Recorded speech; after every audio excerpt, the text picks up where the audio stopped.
Jadi kriteria orang yang bisa dipercayai keimanannya itu salah satunya indikatornya sudah pernah hijrah. Peristiwa hijrah ini yang harus kita yakini pertama adalah syariat Allah. Syariat Allah Subhanahu wa taala untuk Nabi Muhammad sallallahu alaihi wasallam. Bukan karena Rasulullah takut terhadap musyrikin Quraisy. Perlu difahami, hijrahnya Rasulullah dan para sahabat dari Makkah ke Yatsrib itu perintah Allah, bukan karena takut kepada kaum musyrikin Quraisy. Walaupun nanti ada maqasid, ada tujuan-tujuan yang memang ingin diraih oleh Rasulullah dan para sahabat. Dan hijrah ini ibadah yang sangat agung, pahalanya sangat besar. Di dalam kitab Arba'in Nawawi dan hampir di semua kitab hadis selalu dicantumkan di awal innamal a'malu binniyat wa innamal likulli imri'in ma nawa faman kanat hijratuhu ilallahi wa rasulih. Nah, ada permisalan ketulusan niat itu di amalan yang disebut dengan hijrah. Lalu apa yang dimaksud dengan hijrah? Karena zaman sekarang kita sering mendengar istilah komunitas hijrah. Oh, dia baru aja hijrah, jilbabnya jadi besar, sudah hijrah, jenggotnya sudah panjang, sudah hijrah. Betul, jadi istilah itu betul, namun alangkah baiknya kalau kita melihatnya lebih dalam. Hadirin yang dirahmati Allah, hijrah diambil dari kata hajaro, yang artinya taroka atau meninggalkan. Hijrah meninggalkan, hajaro juga meninggalkan. Masdarnya hajar, mendiamkan atau meninggalkan. Pernah Rasulullah Shallallahu Alaihi Wasallam itu menghajar, bukan menghajar, menghajar.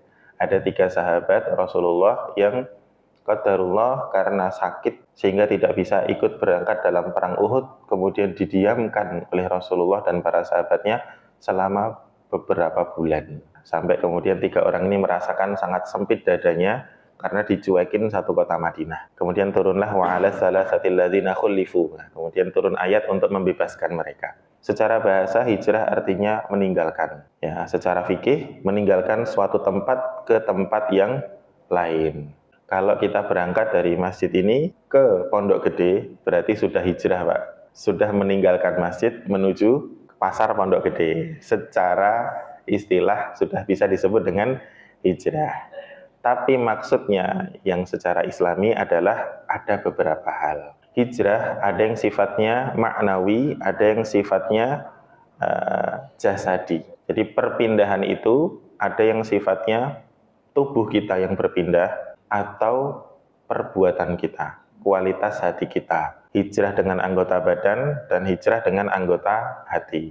Yang sering dikerjakan oleh kaum muslimin itu adalah di masa lalu itu hijrah dengan anggota hati terlebih dahulu, baru dengan anggota badan. Kalau di zaman sekarang kita tinggal di negara yang cukup aman, ya kita bisa sholat dengan baik, kita bisa berpuasa Ramadan dan mengamalkan banyak syariat, maka hijrah yang perlu kita lakukan adalah hijrah dengan hati. Karena banyak orang yang berubah casingnya lebih cepat daripada berubah kualitas hatinya. Dikhawatirkan orang ini kalau tidak dikawal, tidak dibimbing, tidak diayomi, nanti cepat kembalinya, cepat kembali ke situasi yang dulu kurang baik. Hijrah dengan anggota badan ada 5 bentuk. Yang pertama, hijrah dari negeri kufur ke negeri Islam.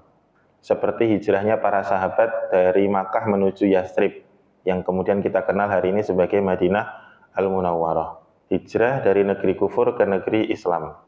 Makkah pada saat itu dikuasai oleh orang-orang musyrik. Sedangkan Madinah sudah banyak yang masuk Islam. Ketika Rasulullah SAW sebelum tahun hijrah itu, sebelum 13 kenabian, beliau telah mengirim salah satunya sahabat yang hafal Al-Quran, Mu'adz bin Jabal, kalau tidak salah. Kemudian yang paling ganteng itu siapa namanya? Mus'ab bin Umair. Ya, yang ganteng banget, ningrat dari bangsawan, yang kalau dia pakai parfum di sini, wanginya sudah kecium di pertigaan Kodau. Wah, saking wanginya Bapak Ibu ya. Tapi dia tinggalkan kemewahan itu untuk mengajar Al-Quran di Yatsrib. Sehingga kemudian penduduk kota Yatsrib, Madinah itu sudah sebagian besar masuk Islam.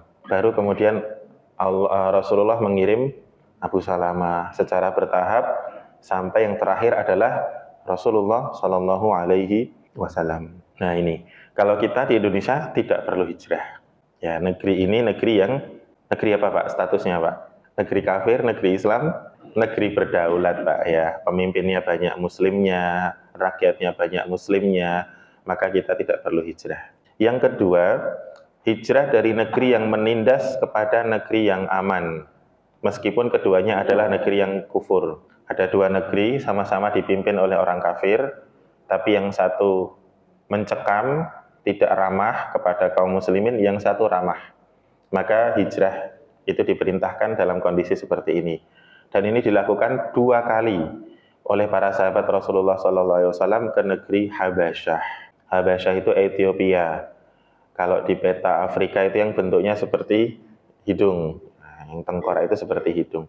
Orangnya di sana kalau nggak hitam, hitam banget. Nah, kalau nggak hitam, hitam banget. Tinggi-tinggi. Saya pernah di Masjidil Haram itu diminta meruqyah orang Ethiopia. Kakinya sakit banget, pegel. Mungkin kecapean tawaf gitu kali ya. Terus dia nanya, bisa baca Quran mas? Gitu. Tapi nggak pakai bahasa mas gitu. Maksudnya, min aina anti? Min Indonesia. Oh, saya takra Quran bisa. Tolong pijit-pijit kaki saya sambil dibacakan ayat Al-Quran gitu. Terus saya pijitin, saya baca apa? Al-Fatihah, Al-Falaq, Anas yang pendek-pendek aja biar cepet selesai gitu ya. Katanya kan sihir Afrika lebih dahsyat Pak dari sihirnya di Indonesia gitu. Saya hari itu takjub, oh iya ya, berobat itu pertama memang harus pakai Al-Quran. Berobat itu pertama harus pakai Al-Quran dulu, baru pakai medikal gitu, karena wa nunazzilu minal qur'ani ma huwa syifa, obat untuk tubuh, obat untuk hati. Nah, oh ini orang Ethiopia, masya Allah. Dan setelah dibacakan saya tanya, saya confirm, gimana, lebih enakan nggak? Ya, lebih baik. Wah, berbakat kayaknya, saya pikir gitu Pak. Boleh nih saya pulang buka praktek rupiah kali ya gitu. Pasien pertamanya orang Habasyah. Habasyah itu Pak, di zaman Rasulullah dipimpin oleh Raja Najasyi, dia Nasrani. Kemudian masuk Islam setelah berdialog dengan Ja'far bin Abi Thalib radhiyallahu anhu. Ketika sahabat Ja'far membacakan surah Maryam, maka di sini diperintahkan untuk hijrah. Dan Rasulullah Shallallahu Alaihi Wasallam setelah wafatnya Khadijah radhiyallahu anha itu menikahi 2 perempuan yang pernah hijrah ke Habasyah. Yang pertama Saudah. Padahal Saudah itu ketika suaminya meninggal di Habasyah, kembali pulang ke Makkah sudah tua. Ya, mungkin sudah lolita ibu-ibu ya, lolos 50 tahun. Ya, mungkin 60 atau wallahu alam, pokoknya sudah tua. Tapi Rasulullah itu takjub dengan kepribadian Saudah, kesolihannya, semangatnya dalam beramal soleh. Udah gitu dia mau hijrah gitu. Maka kemudian Rasulullah mengutus perempuan untuk melamar Saudah. Jadi istri Rasulullah SAW setelah Sayyidah Khadijah Al-Kubra adalah Saudah. Itu karena pernah hijrah ke Habasyah. Jadi kriteria orang yang bisa dipercayai keimanannya itu salah satunya indikatornya sudah pernah hijrah. Dan yang kedua adalah Ummu Salamah, itu juga pernah hijrah ke Habasyah. Wallahu a'lam bishawab. Yang ketiga, hijrah badan itu pindah dari lokasi yang penuh bid'ah ke lokasi yang mengagungkan sunnah. Di sini ulama Malikiyah, salah satunya Ibnu Qasim pernah mendengar Imam Malik yang berkata, janganlah engkau tinggal di lokasi yang di situ ada pencelaan terhadap para sahabat. Jadi kalau seseorang tinggal di sekitar komunitas kaum muslimin tapi banyak mencela sahabat, itu bid'ah yang bisa mengeluarkan seseorang dari agamanya, maka dia harus pindah ke komunitas yang mencintai para sahabat Rasulullah Shallallahu Alaihi Wasallam. Jadi ada sempalan di dalam kaum muslimin itu yang keyakinannya mencela para sahabat. Kita menyebutnya Syiah, walaupun tidak semua Syiah itu kufur, kafir, keluar dari agama Islam. Tetapi kalau dia sudah mencela sahabat, maka harus kita tinggalkan. Pernah di dalam sebuah diskusi bersama dengan Kiai Khalil Nafis bersama MUI, itu ada salah seorang penanya, seorang ustadz dari Bandung, dia dakwah masyarakatnya itu banyak menghadapi Syiah Rafidhah. Maka kemudian bertanya kepada Kiai Khalil tentang sikap MUI. Maka beliau menjawab, sampai hari ini MUI tidak memfatwakan Syiah itu kafir, kecuali jika terang-terangan ya dia mencela sahabat, mendeklarasikan syahadat yang berbeda, rukun Islamnya lain, rukun imannya lain, maka itu sudah bukan bagian dari kaum muslimin. Wallahu a'lam bishawab. Jadi ini perlu diteliti, perlu diseriusi. Karena mereka punya keyakinan yang namanya taqiyah, menyembunyikan keyakinan aslinya supaya tidak tampak. Dan pada hari ini, ya tanggal 10 Muharram, kalau kita Ahlus Sunnah berpuasa, kalau Syiah berduka, ya, karena tewasnya Husain radhiyallahu anhu di Karbala. Walaupun ternyata kalau kita tilik pada sejarah yang asli, itu memang perbuatan mereka. Gitu. Nauzubillah min dzalik. Taib. Yang keempat, hijrah dari lokasi maksiat ke lokasi ketaatan. Nah, ini yang kita kerjakan sehari-hari. Kalau mungkin situasi hati kita sudah kurang damai, biasanya kita ke masjid. Anak-anak muda itu biasanya ke masjid, apalagi anak-anak muda tahun 70-an. Ada di sini Bapak-bapak, perlu di absen kali ya. Anak-anak muda tahun 70-an, 60-an itu dimarahin bapaknya, ibunya ke masjid. Kalau orang Minang, dia sudah lulus SD, usia-usia 12 tahun, sudah tidak boleh tidur di rumah. Tidurnya sudah selalu di musola, di masjid, dan seterusnya. Wallahu a'lam bishawab. Ada kisah tentang pembunuh 100 jiwa, dan ini masyhur. Ketika dia mau bertobat, diarahkan oleh seorang alim untuk pindah desa. Kamu menuju ke sana, di sana ada seorang yang bisa membimbing kamu. Ternyata di tengah jalan, meninggal dunia. Kemudian dihitung sama malaikat ada 2 pro kontra. Ini orangnya belum sampai lokasi taubat, nggak bisa, matinya suul khotimah. Malaikat yang satunya dia sudah OTW, itu sudah on the way. Akhirnya dihitung langkahnya banyak, dekat kemana? Lebih dekat ke tujuan atau lebih dekat ke tempat berangkatnya? Setelah dihitung ternyata lebih dekat ke tempat tujuannya. Nah, ini maka taubatnya sudah diterima oleh Allah Subhanahu wa Ta'ala. Ada sebuah kisah, hadirin sekalian dirahmati Allah, seorang anak muda, ghulam. Ghulam itu anak remaja, lebih muda dari imam kita subuh tadi, lebih muda. Itu Masya Allah, masih muda sudah jadi imam itu pahalanya banyak sekali. Semoga, ini perlu dikawal sama bapak-bapak ya, perlu dikawal nanti sampai dewasa tetap menjadi imam. Dalam artian, supaya cerdas menata hatinya. Memang sebaiknya lebih muda, lebih baik. Nah, mungkin awal-awal dia grogi dan lain, tapi semakin banyak jam terbangnya, insya Allah lebih baik, lebih ikhlas, lebih dicintai oleh jamaahnya. Ini perlu dikawal. Karena kadang-kadang anak muda kurang kesempatan. Di sini ada, alhamdulillah. Di zaman Rasulullah itu ada ghulam, ada anak muda remaja, lebih muda dari imam kita tadi. Itu sholat malam di Masjidil Nabawi, membaca surat An-Nisa sampai ayat ke-100. Ayat ke-100. Tadi sholat subuh, alhamdulillah nggak baca An-Nisa sampai ayat 100. Ya, Asyams itu bagus banget ya. Ayatnya tuh ada yang sangat indah, Pak. Qad aflaha man zakkaha. Padahal sebelumnya itu ada 9 sumpah dari Allah. Wasyamsi waduhaha wal qamari idza tala. Semakin banyak sumpah oleh Allah, berarti pesan yang akan disampaikan itu sangat penting. Qad aflaha man zakkaha wa qad khaba man dassaha. Nah, si ghulam itu sholat malam sampai ayat membaca Al-Maidah An-Nisa ayat 100 yang berbunyi, wa may yuhajir fi sabilillah yajid fil ardi muraghaman katsiran wa sa'ah. Barang siapa yang berhijrah di jalan Allah Subhanahu wa taala akan mendapatkan bumi itu luas. Ya, yajid fil ardi muraghaman, kesempatan itu banyak, katsiran wa sa'ah. Dia akan mendapatkan kelapangan, keluasan rezeki dan seterusnya dan seterusnya. Wa may yakhruj min baitihi, dan barang siapa yang keluar dari rumahnya muhajiran ilallahi wa rasulih, kemudian dia berhijrah kepada Allah dan Rasulnya, summa yudrikhul mautu, kemudian dia ditimpa takdir kematian, belum sampai ke tujuannya, summa yudrikhul mautu faqad waqa'a ajruhu 'ala Allah, maka sudah tertulis pahalanya di sisi Allah. Ya, innallaha ghafurur rahim. Allah Maha Pengampun, Maha Penyayang.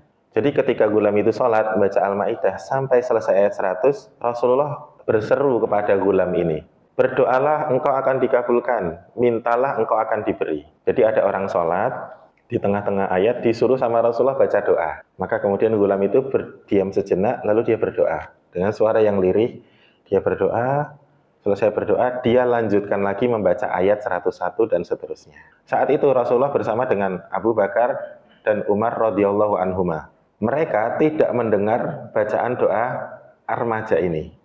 Maka besok paginya Abu Bakar dan Umar datang mencari anak muda ini. Kemudian ditanya, apa yang kamu baca tadi malam? Doa apa yang kamu baca tadi malam? Itu Abu Bakar duluan yang datang. Maka kemudian si Ghulam ini menceritakan doanya. Abu Bakar merasa puas, senang dengan doa yang dibaca anak muda ini. Maka kemudian dia pergi. Lalu datanglah Umar. Wahai anak muda, apa yang kamu baca tadi malam? Kemudian anak muda tadi bilang, ya Umar, laqad sabaqaka Abu Bakrin. Wahai Umar, kamu sudah keduluan sama Abu Bakar. Sudah closing. Ya, maksudnya mungkin begitu. Dah, cuman satu orang yang saya kasih tahu. Umar itu pinter, Pak, cerdas luar biasa. Ketahuilah, selamanya saya tidak akan bisa mengalahkan orang itu. Ya. Selamanya saya tidak akan pernah bisa mengalahkan Abu Bakar. Semoga Allah merahmati dia, kata Umar. Akhirnya dikasih tahu sama Ghulam ini. Maka kemudian dia ceritakan doanya begini, begini, begini, dan begini. Umar merasa sangat puas, lalu dia pulang. Doanya itu Bapak Ibu, pendek. Allahumma inni as'aluka imanan la yartad, wa na'iman la yanfad, wa murafaqata nabiyyika Muhammadin sallallahu alaihi wasallam. Ya Allah, aku memohon kepadamu iman yang tidak pernah kembali kepada kekufuran, iman yang istiqomah. Wa na'iman la yanfad, dan mendapatkan nikmat yang tidak pernah sirna, maksudnya adalah masuk surga. Wa murafaqata nabiyyika Muhammadin sallallahu alaihi wasallam fi a'la jannatil khuldi, dan menjadi teman dekat nabimu sallallahu alaihi wasallam di tempat tertinggi di jannah yang kekal. Makanya Abu Bakar dan Umar itu puas sekali ketika mendengar anak remaja usia SMP itu doanya seperti itu, Pak. Dalam sholat malamnya yang dia minta ternyata menjadi teman dekat Nabi Muhammad SAW di tempat tertinggi di jannah yang kekal. Di mana biasanya anak SMP zaman sekarang seusia itu doanya mungkin agak beda. Saya kalau doa mungkin Allahumma inni as'aluka PS5 mungkin gitu ya, PS5, kemudian iPhone 16, kemudian motor ninja, mungkin seperti itu Bapak Ibu. Permintaan anak-anak remaja zaman sekarang lah.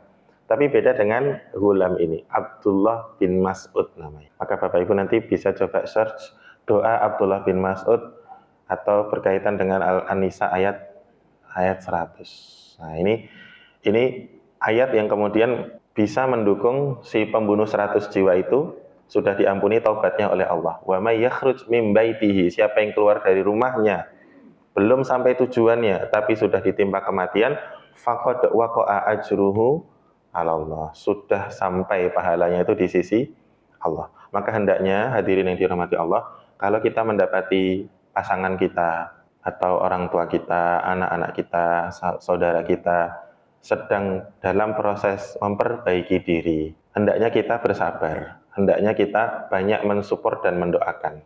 Karena tidak semua orang itu harus berubah menjadi baik di waktu yang sama. Masing-masing punya timeline-nya. Gitu. Kalau sudah ada keinginan saja seorang anak gitu, mau jadi baik, tinggal kita support, kita doakan. Tidak perlu tergesa-gesa untuk merubah dia, tapi juga jangan dipuji-puji berlebihan gitu. Ya, dipantau, dikawal. Ketika nanti mulai agak lesu, disemangati lagi.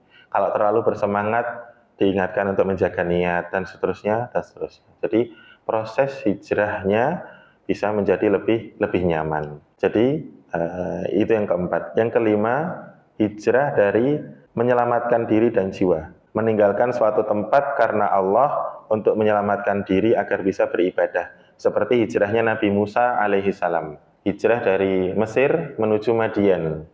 Karena jiwanya terancam. Di Mesir jiwanya terancam. Dia tidak sengaja melerai Bani Israel dengan tentara Fir'aun. Satu pukulannya Musa malah membunuh tentaranya Fir'aun. Cuman satu pukulan, dan yang mati itu tentara, bukan sipil. Berarti pukulannya Musa itu sangat kuat. Padahal Musa itu perawakannya kurus tinggi, ya, seperti kebanyakan orang Sudan, kurus dan tinggi. Dan dalam riwayat yang lain ketika didatangi malaikat maut, Nabi Musa itu memukul wajah malaikat maut. Malaikat maut datang dalam wujud manusia, dia bilang, wahai Musa, aku diperintahkan Tuhanmu untuk mencabut nyawamu. Langsung gitu Pak. Rusak matanya, malaikat maut pulang menghadap Allah. Ya Allah, kayak gini ya Allah. Disembuhkan sama Allah, diutus yang kedua kalinya.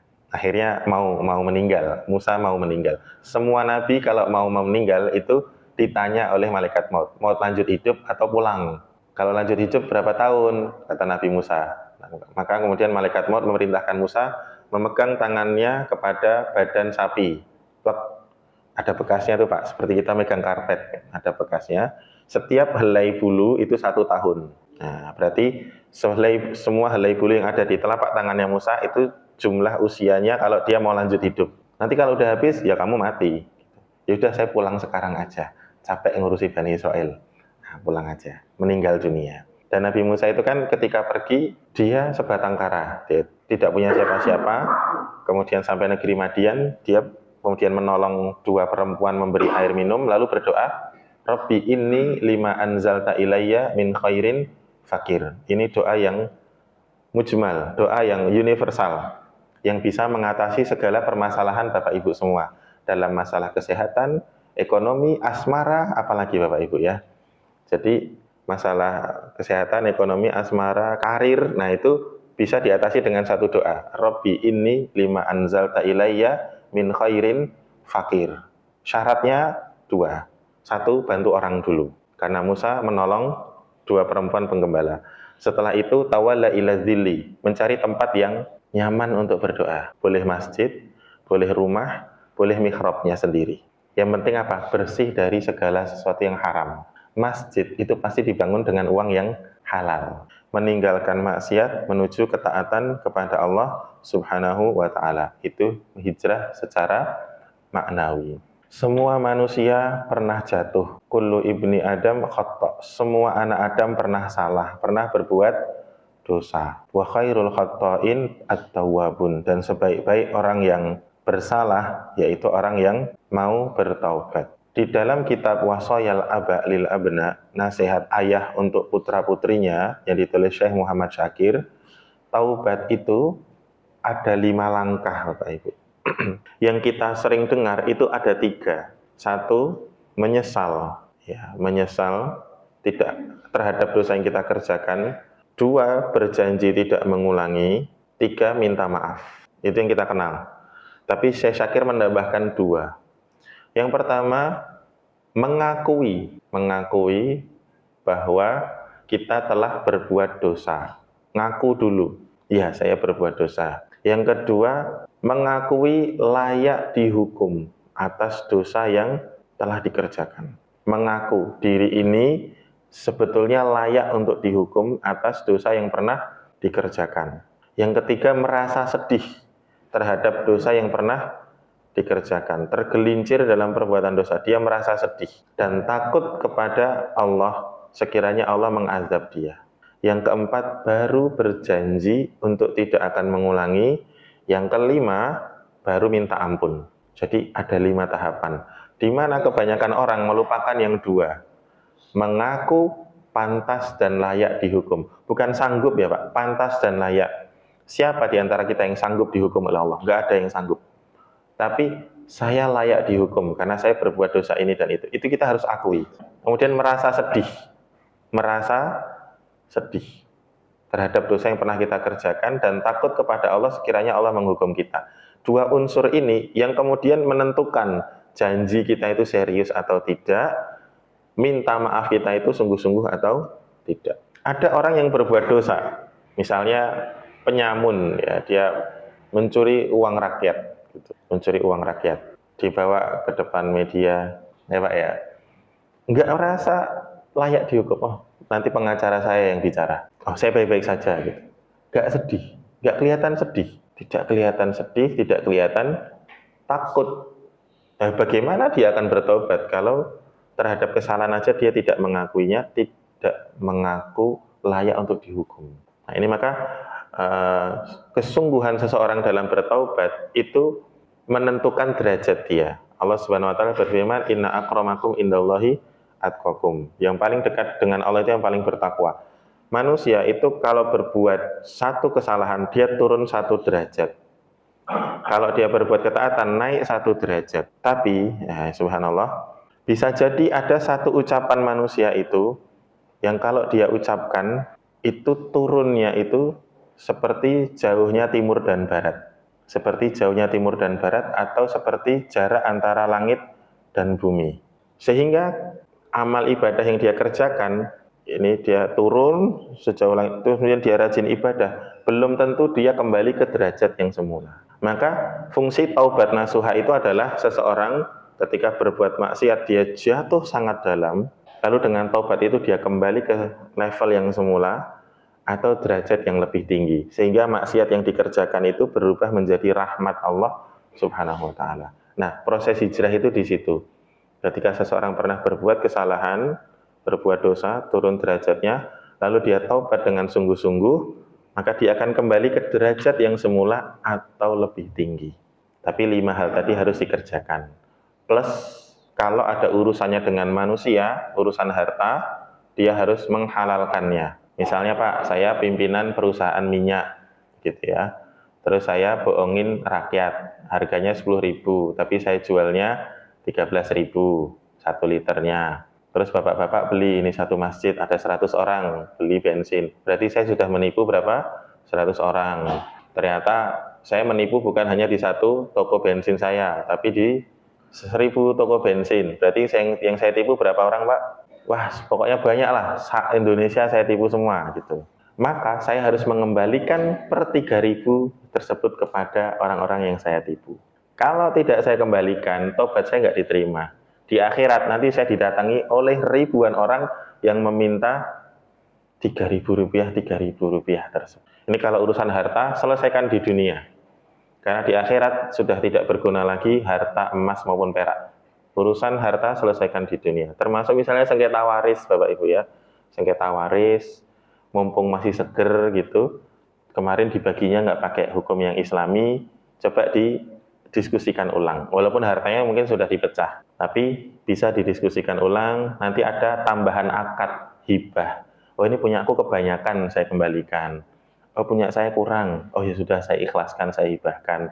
Urusan harta sebaiknya selesaikan di dunia. Urusan kehormatan, kita menggibah orang lain. Maka hijrah kita adalah setelah 5 langkah itu, kita harus menyebut kebaikan orang itu dimanapun kita pernah gibah. Atau paling gampang bikin video klarifikasi di depan kamera, di-share di status WA gitu. Saya mohon maaf kepada saudara saya Fulan, sering menyebut beliau begini-begini, padahal sebetulnya enggak. Dia kebaikannya banyak dan seterusnya dan seterusnya. Atau menuduh orang mukminah solihah berzina, maka penghalalannya adalah didera, dicambuk 100 cambukan. Itu kalau negaranya negara Islam, undang-undangnya hukum Islam. Kalau di kita di Indonesia datangi orangnya minta maaf, orangnya nggak diterima. Kamu saya maafkan tapi bayar ke saya 10 juta, kasih aja. Saya adanya 1 juta. Gitu. Kalau 10 juta nggak punya, saya nawar ya. Gitu.